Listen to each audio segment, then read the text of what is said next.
One thing I kind of like to do, and I think I'm going to get into it a little bit more, is reading different articles and going through stuff so we can dissect more or less how women think. So, a big problem in the sexual marketplace is that men have a hard time understanding how women are actually thinking, what they actually mean when they say certain things. And I could say too that the vice versa is true. It's also kind of fun too to get into, in this case, what we're going to cover today, feminist trash articles. That's always fun. So we can dissect that a little bit. But besides the fact that it's, this feminized trash writing that I'm going to talk about today, it's not somewhat that doesn't matter. You got to get past that because society is basically feminist trash. I mean, our society we live in is now gynocentric. Beta males are everywhere. Women that trash men are everywhere. It's just, and masculinity is on a shortage. So that is just the way it is. So we can analyze some of this stuff. What it does, though, is it kind of opens you up into the way that women think and where they're at, even women who aren't like feminist trash women, even women who are fun to be around and have good values and all that stuff. But there is a way that brains are wired, so we can get into that. By the way, I'm Paul Apex Mindset. If you don't know what to do yet, hit the subscribe button and the notification bell. Get on my email list. That link's in the description. So I'll link this article in the description as well. This is titled "The Real Reasons Women Have Affairs." All right. So she writes in the beginning, in a cultural moment when ethical non-monogamy is more overtly discussed than ever, the stigma of infidelity still pervades our relationships. The very word cheating is stigmatized. It implies evil intent and taking advantage of others.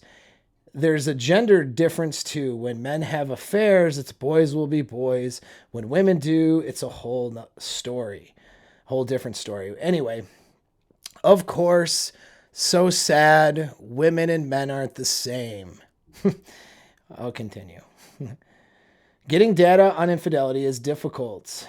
Estimates range from 13% to 25% of people, depending on which gender survey and survey you read. It's more than that. Well, okay, so the stat that I pay attention to is that half of people, about half of all men and all women, have cheated in a relationship before in their lifetime. That's a stat that I pay attention to because if someone has cheated before, it opens up the door for them to cheat again. That means that they've had that as a coping mechanism. They've done that as a coping mechanism before. So if that's been a coping mechanism that they've already done, then that opens up the door for them to do that again much easier than if it was something they've never done before. So you figure that half of women have, according to those surveys, have cheated before in their lifetime. That means that in a relationship with you, you got about a 50-50 chance, if you don't know her past or anything, that she would do that to you. That's the way I look at it. Anyway, it's going to depend on her value system and all that. She might want to cheat, of course, but whether or not she pulls the trigger is another story. But the reason it's hard to get the data is because women lie, and men lie, quite frankly, but women definitely lie more often on these surveys. So that's why you have such a range of 13 to 25% of those who done infidelity. But a lot of these studies are talking about the current relationship they're in. So we can say 1 in 4 have cheated in the current relationship that they're in. Okay. But have they ever done it before in their life? I have other data that I've looked at that put it about 50%. So the problem is that survey participants don't always want to admit that they're involved in infidelity, so the estimates are probably lower than in reality. Yeah, I agree with her there.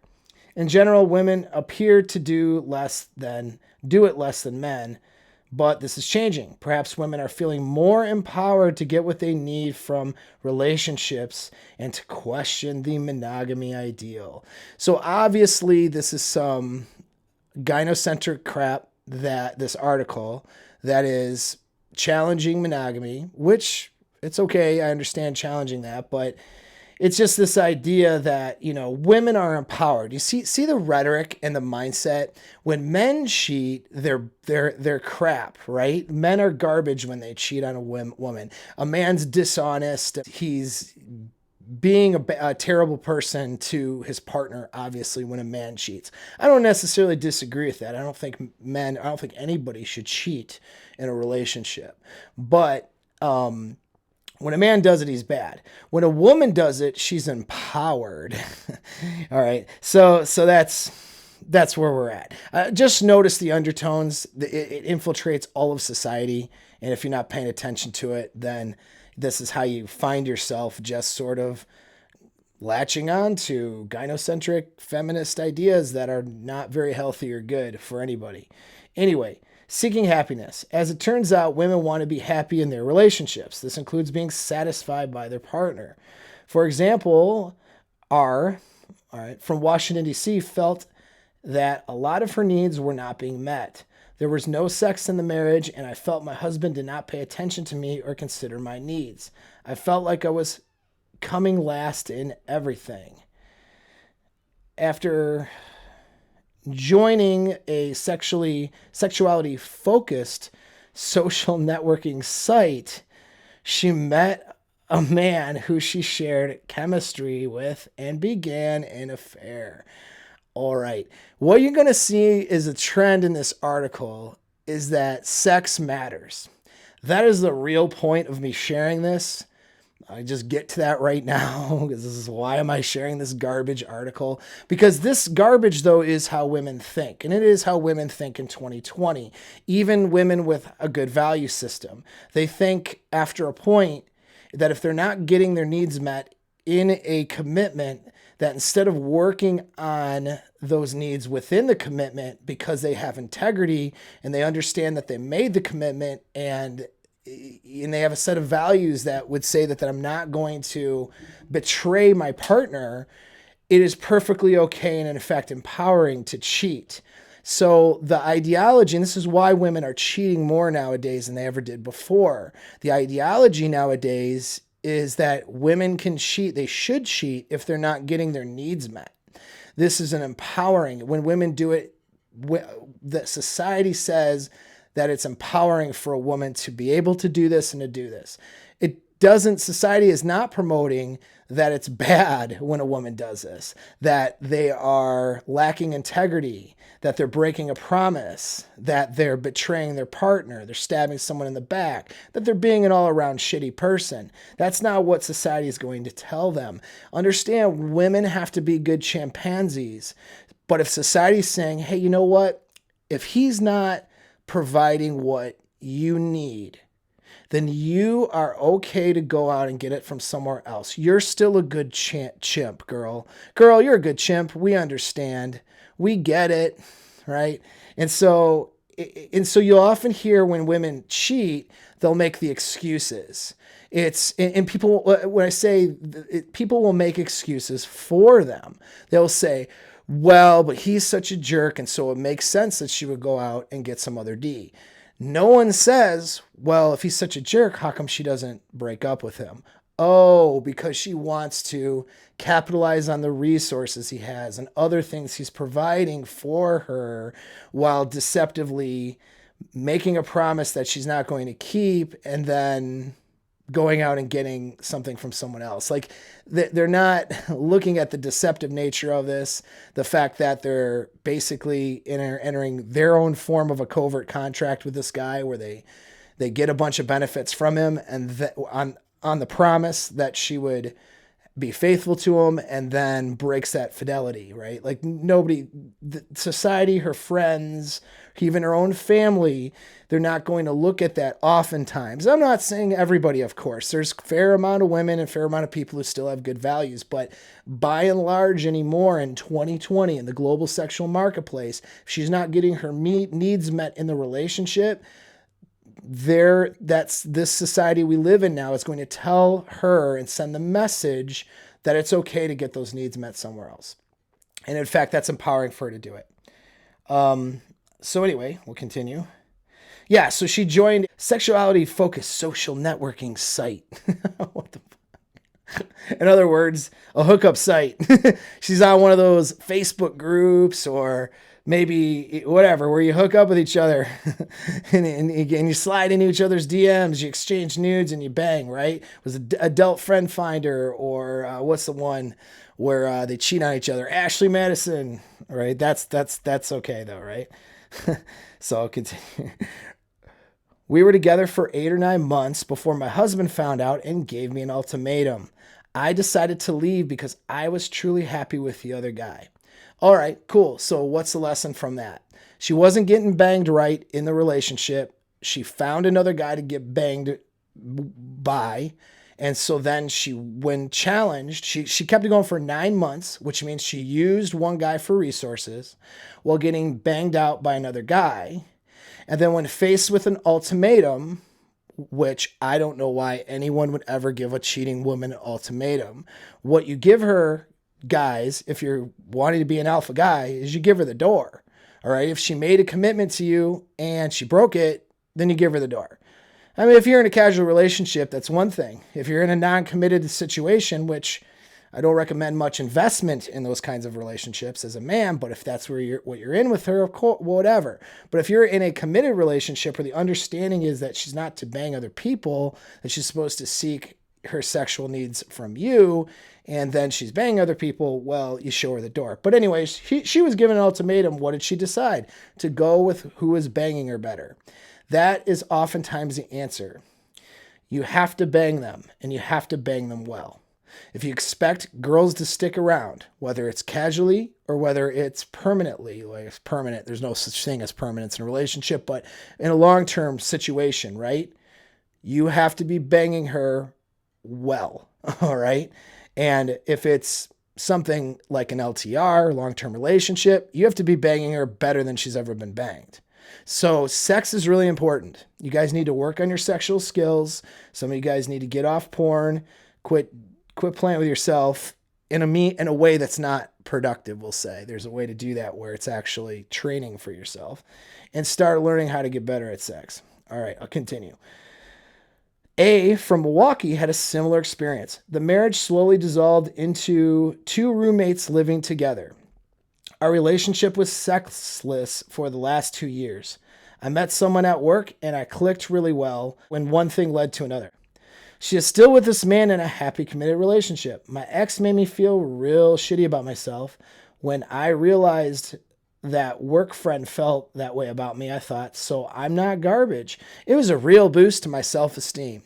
All right, women use the D to boost their self-esteem. This is a fact. This is why women go through their little promiscuous phase or garden tool phase, because they need D for validation. Now, it's a question of whether your D is going to give her the validation or not. She wants to feel sexy, pretty, worthwhile, feel like a woman, all that crap. It's because it's what she's really saying is that she needs to go get some D, and it needs to be good D. And so if she's with you and it ain't good D, she's going to want it from somewhere else.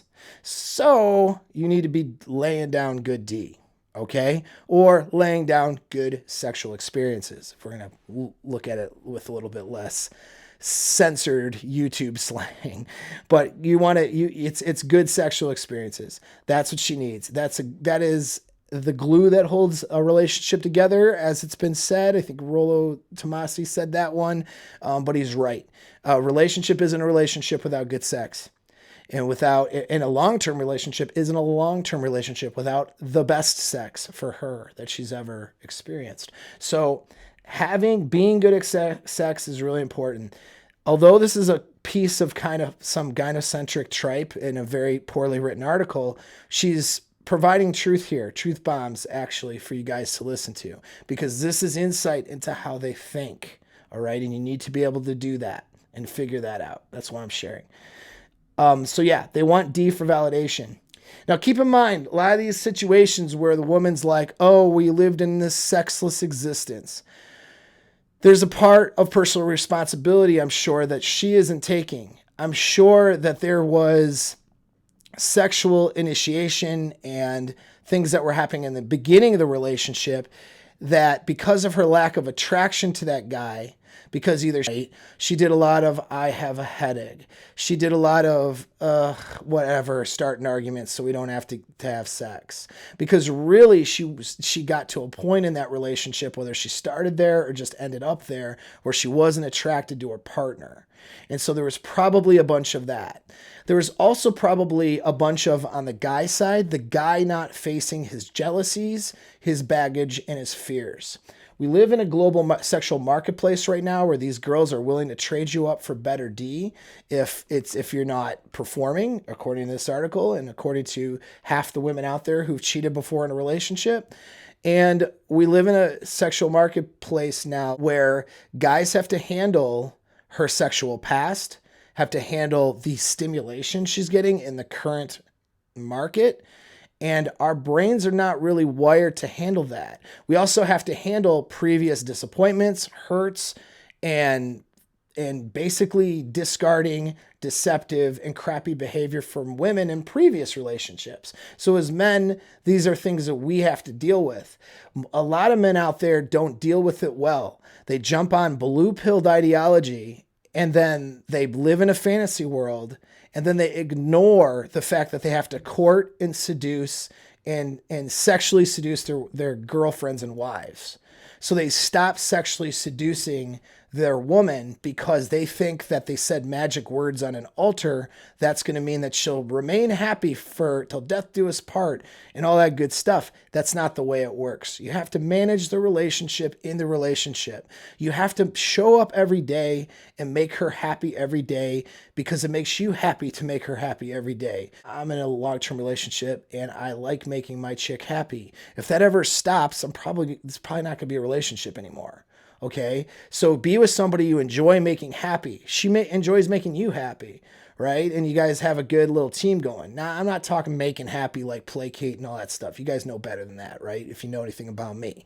But I'm just talking about having a good time with somebody, sharing good experiences, complimenting each other's lives, helping each other out. You got to show up and do that every day. But you got to show up and sexually seduce every day, okay? Sexual seduction. Every day, or whatever, as often as you fits your guy's frequency level, but you get what I'm saying. Okay. So these guys stop doing that, but a lot of the reason they stop doing it is because of baggage. So these girls get with these guys who don't question her sexual past or don't care about her exes or don't care about her social media behavior or don't care about, the stimulation she's getting in the current sexual marketplace and don't analyze or care about how she handles it. And they get with these guys and they think, well, he's a good, stable guy. And he must be, they even think he's alpha because of it, maybe him coming across as indifferent about that stuff. But the real reality is that he has baggage and he has things he hasn't faced. And he doesn't want to face those realities of the 2020 global sexual marketplace. So he just sort of ignores things and sits back and also doesn't emotionally invest either, which means he is not invested to seduce her. He not banging her becomes a defense mechanism, either because of so many times getting just rejected by her because she was tired or had a headache, or just wasn't in the mood, which of course means she's not sexually into him. And he sits back knowing, she probably would have banged Chad while she was on her period, but here I'm getting the cold shoulder for the next 6 days. He knows. And because he knows that, he avoids the truth, avoids the reality, and instead of kicking her the curb early and finding a better woman, or instead of learning how to seduce better, which the answer is actually both, okay? Instead of making himself better and finding somebody better, he sits in this relationship and he becomes complacent, and then sex stops happening, and then she's looking for it from somewhere else. Okay, that's kind of the thing. So I'll continue. For her book, The Secret Life of the Cheating Wife, Power, Pragmatism, and Pleasure in Women's Infidelity, sociologist Dr. Alicia Walker. All right, I'm sure this book is garbage. I'm sure it's a pile of trash that wants to talk about women being empowered for being complete garden tools. Women being empowered by being deceptive and terrible to their partners and being liars and cheaters. Somehow in 2020, in the global sexual marketplace, being a liar and a cheater for some people, according to this doctor in particular, Lee, wow, say particularly 3 times real fast. This doctor in particularly, she's she's reframed it that being a liar and a cheater for a woman is pragmatic and powerful. All right. Okay. So anyway, she spoke with 46 women. She found from Ashley Madison, the website that connects people who are looking for affairs. Her comments in the article, the women I spoke to cheated for one reason only: orgasms. They were not interested in finding a new husband, only in getting sexual pleasure.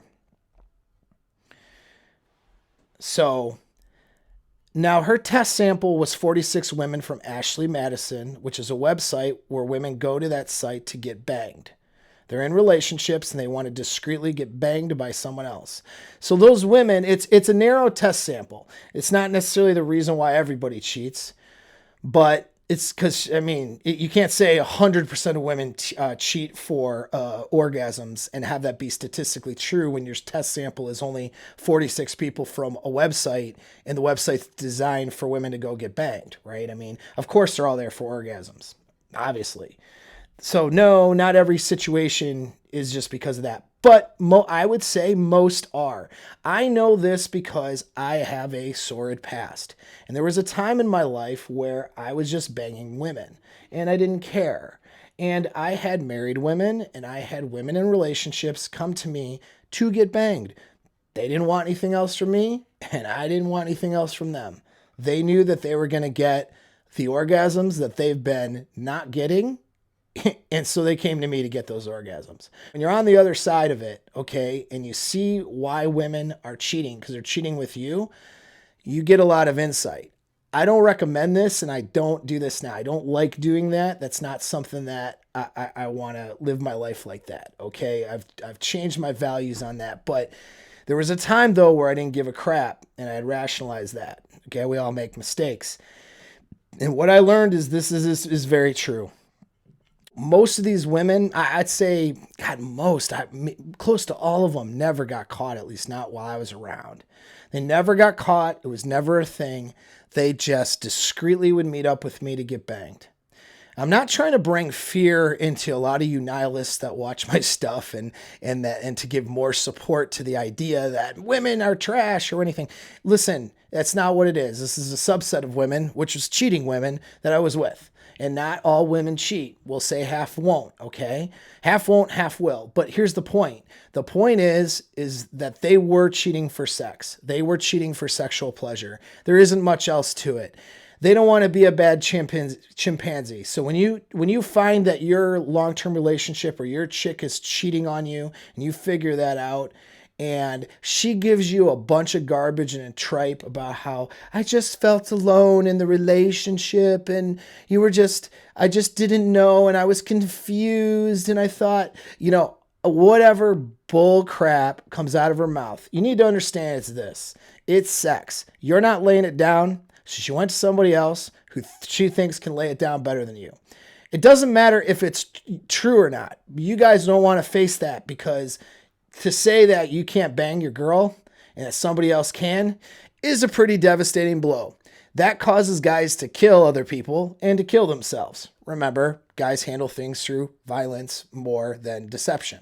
Okay, like women handle things through deception. We can handle our default when things get rough, can be violence and intimidation and anger. So that causes a visceral response, okay? That causes guys to want to ignore and justify how that they're really her sexual whatever and she was cheating not because of sex. No, never. It couldn't be because of that. Anyway, 9 out of 10 times. There are times where it's not true, but it seems like about 8 or 9 out of 10 chances it is sex. Now, it could be her subjective brain. She could have devalued you in the relationship and seen you as a beta male And so she goes with a guy who's not as good as you are, but subjectively she thinks he's better and then has better sex with him. Or it could be because you're absent. Maybe the guy isn't necessarily better than you sexually, but you're just absent in the relationship, or you're geographically absent. Like I see with a lot of my military friends, guys I've served with, high amounts of girlfriends and wives have cheated on them while they were gone. And it was simply because they were absent more so than the other guy was better a lot of the times. I mean, sometimes the other guy was better for her sexually or whatever, and sometimes it wasn't. And better or not for her sexually, it doesn't matter. You can't internalize it and make it about you. But that being said, though, so when she cheats, you just kick her to the curb. That's the answer. You find a better chick and you start over. Always the best answer. All right, that's my basic advice. There's rarely a time where I think that somebody should keep it around. If somebody wants to keep it around, they want to work on it, it is possible to work on it and make it work. So I'm not going to say it's not possible. That being said, though, the easier route, we'll put it, is to kick her to the curb. Okay? All that aside, the whole point of this is that I want you to understand women cheat because they want to bang other people and have better sex with other people. So when you are with a girl and you don't want her to cheat, you are providing the best sexual experiences she's ever had. That's why that's important. This is where like things like notch count, pair bonding, alpha widowing, all that stuff comes to play. If she's had better sex in her past, then she'll always question or wonder if she could have better sex in her future away from you. Okay? So you don't want that. Obviously, that's not conducive of a happy relationship. Or when she's with you, it's just a matter of on a regular basis, she's having better sex with you than she has ever had in her life. And she doesn't believe that she's going to have better sex elsewhere. Those two things need to be in play. Hypergamy isn't always about sex. There's other categories that hypergamy involves, like security and paternity and things like that. But sex is one of those things. Sex is the raw genetic aspect of bonding together physically to create a baby, right? And so she needs to be having the best experiences in the sex department with you. If she is not, she is going to look to or want to cheat. And you got about a 50-50 chance whether she's going to do it or not. And then you only have maybe a smaller percentage than that chance that you'll ever find out. And so that's not good. Well, anyway, this article is mainly garbage, and it's a support for women to go out and violate their commitment, and it's a support for women or for couples to set up a pure polyamorous relationship where she gets all the D she wants and he can go out and have whatever sex he wants. That, by the way, is a recipe for disaster for men. Okay. If you have harems can work where there's other women and one man, monogamy can work. Those things are conducive of long-term relationships. Polyamorous things are not conducive of long-term relationships that work well, okay, because of hypergamy. If she is constantly choosing to have sex with other men, if she gets horny for other men, it's because she doesn't see you as her best, or she can't pair bond. In either case, she won't love you. So, not good to give your commitment away to somebody like that. So that's the lesson. But anyway, that's the tripe of the rest of the article. Her major points, of course, are that women are empowered when they cheat, and we shouldn't have monogamy. All right. The point of the article is garbage, obviously. It's good to show it, though, and to showcase it so you can see, of course, in writing what kind of garbage is being promoted out there. And this is on a blog and an article thing that's designed for women. And so whatever. This is the kind of stuff that women get. These are the messages that women get in their social circles and in society. So when women are not happy in their relationships, they will talk to their friends, they will talk to their mothers or their aunts or their sisters. They will have these conversations, and the overall support in a lot of these social circles, depending on where she's at and what her social circles are like, the overall support will be for her to go seek D, okay, from somebody else, to keep you around as for whatever resources and whatever benefits you provide, and then to go seek sexual pleasure out to other people and for someone else. Ashley Madison is a site that exists because women go on there to get laid. It doesn't just exist because men are out there. Men are on every part of the internet trying to get laid.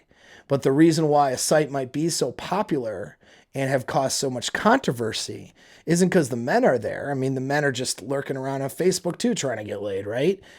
But it's the women that are going there. The women are going there, and they're going there to get laid discreetly, where they won't be judged and seen as a bad chimp in their social circles.